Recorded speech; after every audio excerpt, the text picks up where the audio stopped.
ہاں جی السلام علیکم ورحمۃ اللہ وبرکاتہ.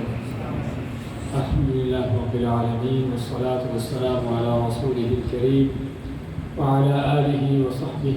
ومن سار علی نہجہ الی یوم الدین وسلم تسلیما کثیرا. اما بعد. معزز بھائیوں، ہمیں پتہ ہے کہ آپ کے تراویح کا پروگرام ہے، تو انشاءاللہ زیادہ وقت نہیں لیں گے، صرف چند منٹ کی بات ہوگی.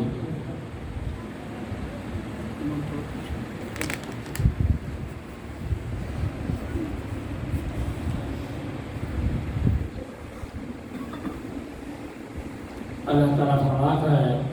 محمد رسول اللہ والذین معه اشداء علی الکفار رحماء بینہم، کہ محمد رسول اللہ صلی اللہ علیہ وسلم اور جو آپ کے ساتھی ہیں اشداء علی الکفار،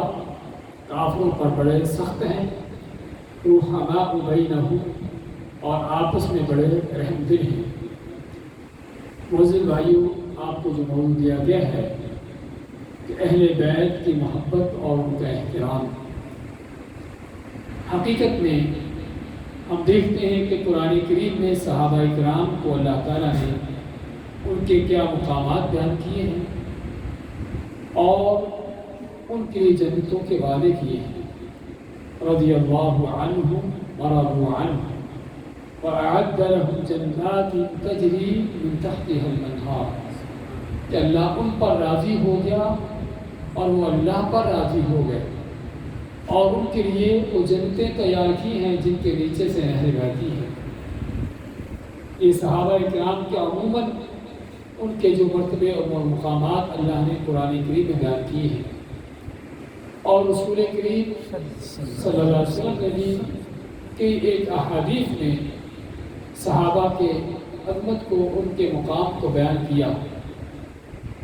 کہ جیسے کہ آپ کا فرمان ہے کہ میرے صحابہ ستاروں کی طرح ہیں، اور ان میں خصوصاً بعض وہ صحابہ کہ جو چاروں خلفاء ہیں، ابوبکر صدیق، عمر فاروق، عثمان غنی اور علی رضی اللہ تعالی عنہ، اور عشرہ مبشرہ ہیں، 10 وہ صحابہ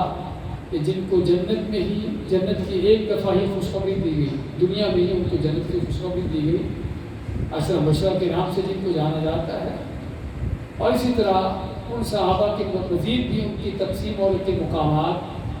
کہ وہ جو السابقون الاولون کے نام سے جانے جاتے ہیں، کہ جو اسلام لانے میں اس میں سبقت کرتے ہیں اور پہل کرتے ہیں. اللہ نے ان کا جو مقام دوسروں سے بڑھ کر رکھا ہے. اسی طرح وہ صحابہ جو مہاجرین کے نام سے جانے جاتے ہیں اور انصار کے نام سے، کہ جو اپنے گھروں کو اللہ کے دین کی خاطر چھوڑ کر، اپنے وطنوں کو چھوڑ کر نکلتے ہیں، اور ان کو مہاجر کا یہ اعزاز ملتا ہے. اور وہ صحابہ کہ جو آنے والے ان مہاجرین کے لیے اپنے گھروں کے دروازے کھولے ہوئے تھے، اور اللہ کے دین کی وجہ سے، صرف اور صرف اسلام کی وجہ سے ایک دوسرے کے ساتھ محبت کرنے والے تھے. تو یہ وہ صحابہ جن کا اللہ سورۃ الحشر میں ذکر کیا ہے، کہ مہاجرین کا ذکر کیا، اس کے بعد انصار کا ذکر کیا، اور پھر ان کے بعد آنے والوں کا ذکر کیا، اور فرمایا والذین جاءوا من بعدهم یقولون ربنا اغفر لنا ولاخواننا الذین سبقونا بالایمان، کہ یہ مہاجر اور انصار جو تھے، ان کے جو مقامات تو تھے، لیکن ان کے بعد قیامت تک آنے والا مسلمان کون ہے؟ ہاں، قیامت تک آنے والا مسلمان وہ ہے کہ جو ان گزرے ہوئے چاہے مہاجر تھے یا انصار تھے، ان سے محبت کرتے ہیں، ان کے لیے دعائیں کرتے ہیں. والذین جاءوا من بعدهم، جو ان کے بعد آئے ہیں،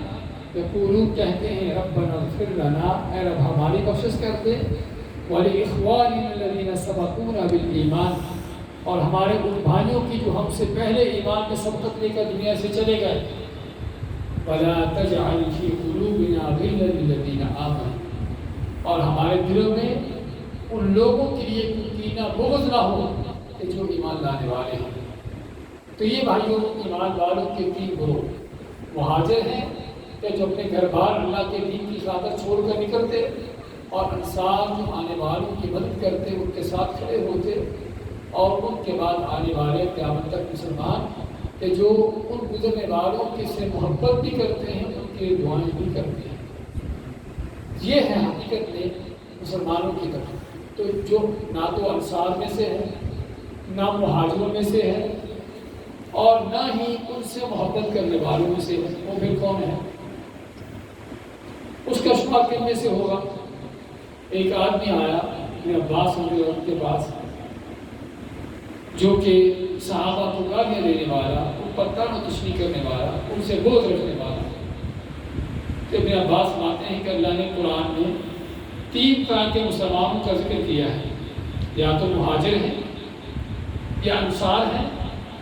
یا پھر ان سے محبت کرنے والے، ان کے لیے دعائیں کرنے والے ہیں۔ تم بتاؤ کہ تم کن میں سے ہو؟ یہ جو گالیاں دینے والا تھا،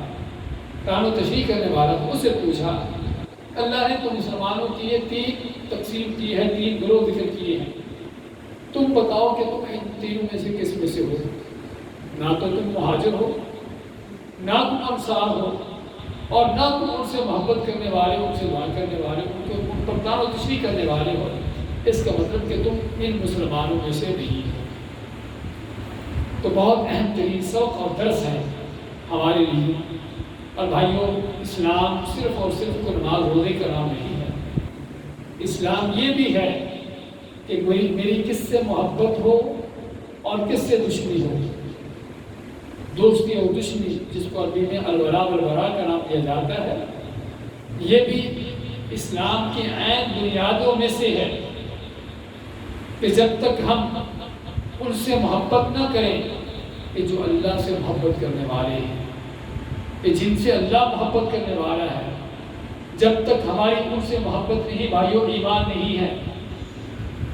یہ میری بات نہیں، قرآن کا فیصلہ ہے، نبی کریم صلی اللہ علیہ وسلم کا فرمان کا فیصلہ ہے۔ آپ کا فیصلہ ہے کہ جب تک وہ لوگ جو سچے مومن تھے، جن سے اللہ محبت کرتا ہے، جو اللہ سے محبت کرنے والے تھے، جن کے بارے میں اللہ نے اعلان کر دیا کہ اللہ ان پر راضی ہو گیا، وہ اللہ پر راضی ہو گیا، جب تک ایک مسلمان مومن کے دل میں ان کے لیے محبت نہیں، وہ مسلمان نہیں ہے۔ اور اس کے مد مقابل جو اللہ کے دشمن ہیں،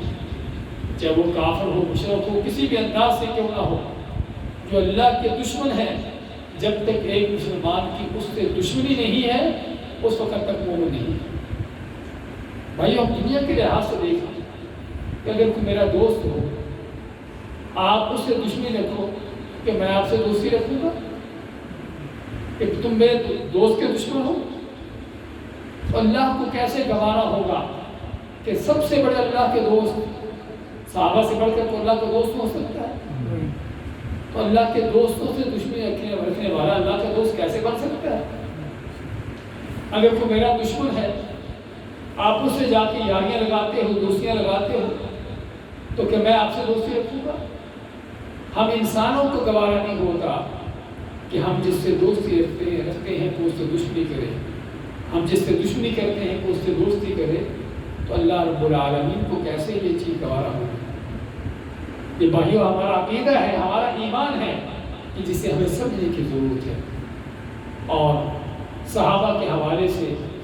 اور خصوصاً جو موضوع دیا گیا ہے اہل بیت کے حوالے سے، لوگ 3 طرح کے ہیں، 3 گروہ ہیں لوگوں کے۔ 2 وہ گروہ ہیں جو گمراہ ہوئے اس موضوع پر، اور تیسرا وہ گروہ ہے کہ جو حق کا رستہ اختیار کرنے والے ہیں۔ اہل بیت کون ہیں؟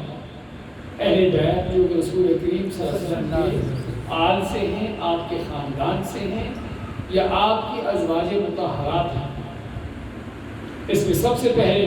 آپ کی بیویاں اس میں داخل ہوتی ہیں، اہل بیت، اور اسی طرح آپ کی آل ہے، آپ کی اولاد ہے، یہ ہیں جو اہل بیت ہیں۔ بات کر رہے تھے کہ اگر ہر صحابی سے محبت کرنا ہمارا فرض ہے، تو اس سب سے بڑی محبت کن سے ہونی چاہیے؟ اہل بیت سے۔ تو جو نہ کہ صرف صحابہ ہیں بلکہ نبی کریم صلی اللہ علیہ وسلم کے رشتہ دار ہیں، آپ کے ساتھ ان کا خونی تعلق ہے، رشتے ناطے کا رسم نامہ ہے، اور ہم دنیا کے حوالے سے جانتے ہیں کہ اگرچہ آپ کی کسی عام آدمی سے دوستی ہوگی، لیکن ایک آپ کا رشتہ دار ہے کہ جس سے آپ کو محبت ہے، یقینی طور پر اس سے تعلق آپ کا اور زیادہ ہوتا ہے، اور ہونا بھی چاہیے، صرف دوستی کے لحاظ سے نہیں بلکہ رشتہ داری کے لحاظ سے۔ تو یہاں پر بھی اگر عام صحابی کہ جو کسی اور قبیلے کا ہے، بنو تمیم کا ہے، بنو انصار مہاجر کسی اور سے ہے، اس سے بھی محبت کرنا ہمارا فرض بنتا ہے۔ تو چیز ہے کہ جو نبی کریم صلی اللہ علیہ وسلم کے رشتہ دار تو آپ کے ان کے عزیز و اقارب میں سے ہو، ان سے محبت کرنا کس قدر ہمارا فرض ہے اور بڑھ کر فریضہ بنتا ہے، اور بلکہ اللہ تعالیٰ اس بات کا حکم بھی دیتا ہے قُلْ لَا أَسْأَلُكُمْ عَلَيْهِ أَجْرًا إِلَّا الْمَوَدَّةَ فِي الْقُرْبَىٰ۔ اے نبی صلی اللہ علیہ وسلم کہہ دیجئے کہ میں اپنی اس دعوت و تبلیغ دین کی خاطر میری محنت کے مشقتیں ان پر میں تم سے کوئی معاوضہ طلب نہیں کرتا، اجرت نہیں مانگتا، إِلَّا الْمَوَدَّةَ فِي الْقُرْبَىٰ، سوائے یہ کہ تم جو میرے رشتہ دار ہیں ان سے میری وجہ سے محبت کرو۔ ایک علماء نے جو اس کی تفسیر یہ کی ہے، اس کے اگرچہ اور بھی کئی تفسیریں ہیں، لیکن سعید بن جبیر رضی اللہ تعالیٰ عنہ فرماتے ہیں کہ اس کا معنی یہ ہے کہ آپ کے رشتہ داروں سے محبت کرنا، آپ کے جو خاندان کے لوگ ہیں ان سے محبت عقیدت ہونا، اور بلکہ آپ نے دوسری احادیث میں اس کو ایمان کی نشانی بیان کیا ہے کہ ایمان کی علامت یہ ہے کہ آپ کے اہل بیت سے محبت کی جانا۔ اور ایک اور حدیث میں آپ پاتے ہیں کہ اگر کوئی آدمی کتنی بھی نیکیاں کیوں نہ کر لے، کتنی عبادتیں کیوں نہ کرتا پھرے، لیکن آپ صلی اللہ علیہ وسلم کی آل، آپ کے اہل بیت، آپ کے خاندان کے لوگوں سے نفرت کرتا ہے، بغض رکھتا ہے، تو اس کے ان ساری عبادتوں کا کچھ اس کو فائدہ نہیں۔ تو بات میں کرنے لگا تھا کہ آپ صلی اللہ علیہ وسلم کی آل، آپ کی اولاد، اہل بیت جو ہیں، ان کے حوالے سے لوگ تین طرح کے فرقوں میں تقسیم ہوئے ہیں۔ کچھ وہ ہیں کہ جنہوں نے ان سے محبت کی لیکن محبت کی حدوں سے گزر گئے، محبت کی لیکن محبت کی حدوں سے گزر گئے، اور حقیقت میں گزرے نہیں ہیں۔ آپ دوسرے الفاظ میں یہ کہیں کہ جنہوں نے ان سے محبت کو ایشو بنا کر، ایک اپنے لیے لوگو بنا کر گمراہی کا اور چیزوں کا رستہ اختیار کیا، اور یہ لوگ آپ کے زمانے سے کے بعد صحابہ کرام کے زمانے سے پائے گئے ہیں۔ سیدنا علی رضی اللہ تعالیٰ عنہ، ان کے پاس کچھ لوگ آئے اور ان کی محبت عقیدت کا دعویٰ کیا، نعرہ لگایا، اور محبت عقیدت میں کس قدر بڑھے، حتیٰ کہ کہہ دیا کہ تم ہی معبود ہو، حضرت علی کو الہ بنا دیا۔ اچھا، حضرت علی خوش ہوئے کیا؟ تو بہت بڑی عزت کرنے والے ہیں، بہت بڑی احترام کرنے والے ہیں۔ حضرت علی نے ان کو زندہ جلایا، ان کو زندہ جلایا، کس پر؟ اس عقیدے کی حفاظت کے لیے، توحید کے عقیدے کی حفاظت کے لیے۔ ہمارے ہم آج کل بعض اوقات لوگ ایسے گمراہی کے انتہا پر پہنچے ہوتے ہیں کہ اگر ان کو کوئی بڑا اونچا کر دے، رسول کے مقام پر پہنچا دے یا اللہ کے مقام پر کھڑا کر دے، بڑا خوش ہوتا ہے۔ جیسے کہ میں نام بھی لیتا کہ کسی نے خواب دیکھا، کہتا ہے میں نے خواب دیکھا، خواب میں کلمہ پڑھ رہا ہوں، کلمہ کیا پڑھتا ہوں کہ فلاں فلاں اس کا نام لے کر کہتا ہے کہ وہ اللہ کا رسول ہے، اس کو اپنا خواب سناتا ہے کسی مولوی کو، مولوی کہتا ہے کہ ہاں تم نے خواب دیکھا نا، یہ صحیح ہے، سچا ہے، نعوذ باللہ۔ لیکن دیکھیے جب ایمان دل میں سچا ہوتا ہے، اللہ کے ساتھ سچا تعلق ہوتا ہے، تو ایسے مومن مسلمان کو گوارا نہیں ہوتا کہ اللہ کی توحید میں کس طرح کا خلل پیدا ہو۔ تو یہ لوگ جو آپ حضرت علی کی محبت کے نعرے لگاتے ہوئے آئے تھے اور کہہ دیا کہ تم ہی الہ معبود ہو، حضرت علی کو زندہ جلایا تاکہ رہتی دنیا کے لیے عبرت اور سبق بن جائے کہ سب سے بڑی چیز جو ہے اللہ کی توحید ہے، سب سے بڑی چیز جو ہے عقیدہ ہے۔ تو بات کر رہے تھے ایک تو وہ فرقہ و جماعت کہ جنہوں نے آل بیت کی محبت کا نعرہ لگا کر اس کو اپنا لوگو بنایا، اس کو ایک جو ہے اپنا وہ نشان بنا کر لوگوں کو گمراہ کرنا شروع کیا، اور وہ قوم اس زمانے سے چلی آ رہی ہے۔ حقیقت میں وہ محبت کرنے والے کی حقیقت میں دشمن ہے، کیونکہ محبت کرنے والا وہ ہوتا ہے کہ جو آپ کی بات مانتا ہے، آپ کے طریقے پر چلتا ہے۔ باپ بیٹے کو کہے کہ بیٹا پانی لا دو، پھر باپ پیاسا مر رہا ہے، بیٹا پانی لا کے دینے کے لیے تیار نہیں، ویسے ابا جی آپ سے بڑی محبت ہے، بڑی آپ سے عقیدت ہے۔ یہ کون سی محبت ہے؟ دشمنی کا سبب تو یہی ہے۔ اس لیے ایک تو یہ جماعت کہ جنہوں نے حقیقت میں محبت نہیں تھی، لیکن اس کا نعرہ لگا کر صرف اس کو ایک اپنا لوگو بنایا اور اس کے پیچھے لوگوں کو گمراہ کرنے کا وہ سارا طریقہ کار جو ان کو چلایا ہے۔ اس کے مد مقابل اپوزٹ میں دوسرا فرقہ جماعت کہ جنہوں نے آل بیت سے دشمنی اور بغض اور نفرت کا طریقہ اختیار کیا، اور پائے گئے ہیں لوگ، اگرچہ آج کے زمانے میں بہت کچھ آپ نادر ہوں گے، لیکن صحابہ کرام کے دور میں ایسے لوگ پائے گئے کہ جن کا دین ہی کیا تھا کہ آل بیت سے دشمنی، ان سے نفرت، ان سے بغض کرنا، اور یہ بھی ہم اس کا بھی آپ کو حدیث سنائی ہے، یہ بھی ایمان کے خلاف ہے۔ ایسے لوگ بھی مومن مسلمان نہیں ہیں۔ اس لیے کہ اگر ہر صحابی سے، عام صحابہ سے محبت کرنا فرض ہے، تو آل بیت سے محبت کس قدر ہونی چاہیے، لیکن وہ محبت شرعی حدود کے اندر رہتے ہوئے کہ جس میں عقیدے میں خیر پیدا نہ ہوا۔ اس لیے دوسرا فرقہ یہ جماعت پیدا ہوئی کہ جو اور باقاعدہ ممبروں پر جو ہے آل بیت کو ان پر لعن طعن کی جاتی ہے، ان کو گالیاں دی جاتی ہیں۔ ایسا وقت بھی گزرا ہے، اور کچھ کے کفر ہے، ایمان کے منافی ہے۔ اور تیسرا جو اہل حق ہے، اہل حق کون ہے اس موضوع پر کہ جن نے اہل بیت کی، ان کی قدر کو، ان کی منزلت کو جانا، ان کی عزت و وقار کو جانا، اور اس کے مطابق ان سے محبت کی، جس طرح کہ قرآن اور احادیث میں اللہ تعالیٰ نے اور نبی کے سیاست میں حکم دیا تھا، اس کے مطابق ان سے محبت کی، ان سے عقیدت رکھی، اور ان سے محبت اور عقیدت کو دین سمجھا، ان سے محبت اور عقیدت کو سمجھا کہ ہمارا دین ہے، جس طرح ہم نے پہلے ذکر کیا ہے،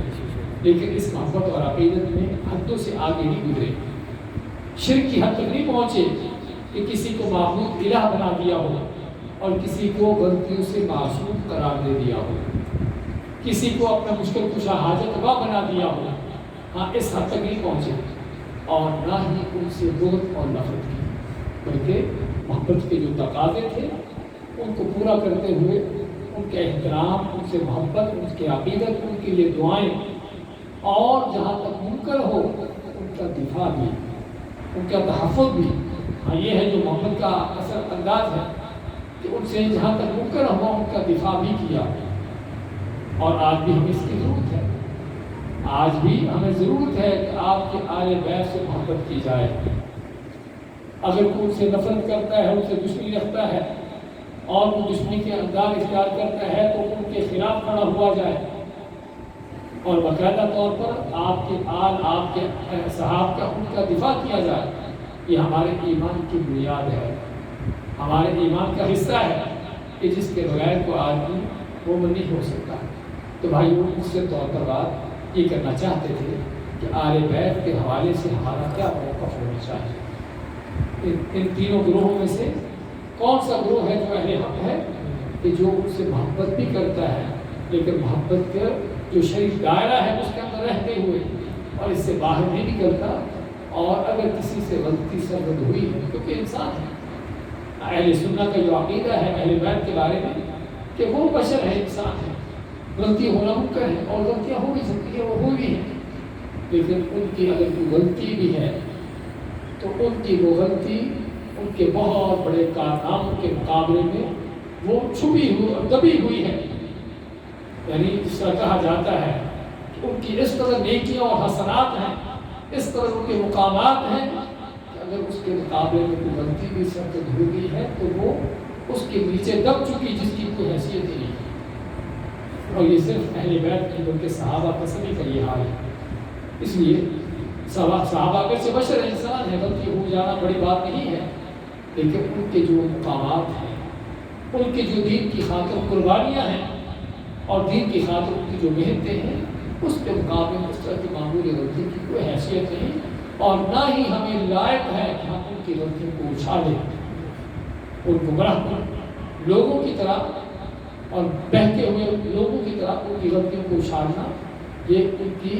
ان کے اوپر حقیقت میں اٹیک ہے، ان سے نفرت دلانا ہے،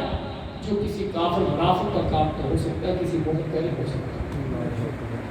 اس لیے بھائیوں، ان سے محبت ہمارا عقیدہ ہے، ہمارا ایمان ہے اور ہونا چاہیے، اور ان سے نفرت کرنا یہ ایمان کے منافی ہے،